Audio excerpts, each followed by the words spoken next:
এই যুগে ডিজিটাল যুগ, ফিতনাকে আমাদের চিন্তা হবে, সহিংসতাকে আমাদের চিন্তা হবে এবং এর মোকাবেলা করতে হবে।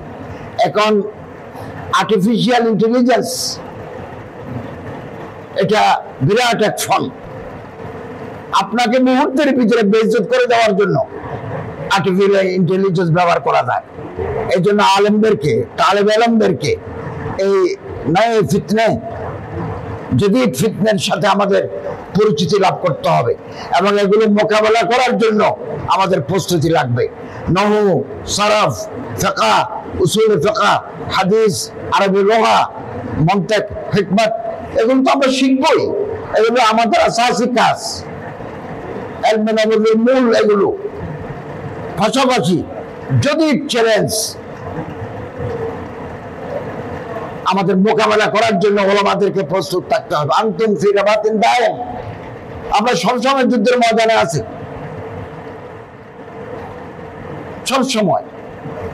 ফিতনায়ে ইরতিদাত সব যুগে ছিল। বলা আবু বকর লাহা, আবু বকর নাই, নূতন জামানার আবু বকর তৈরি করতে হবে ফিতনায়ে ইরতিদাতের মোকাবেলা করার জন্য। আল্লাহ আমাদেরকে তৌফিক দান করুন, আমিন।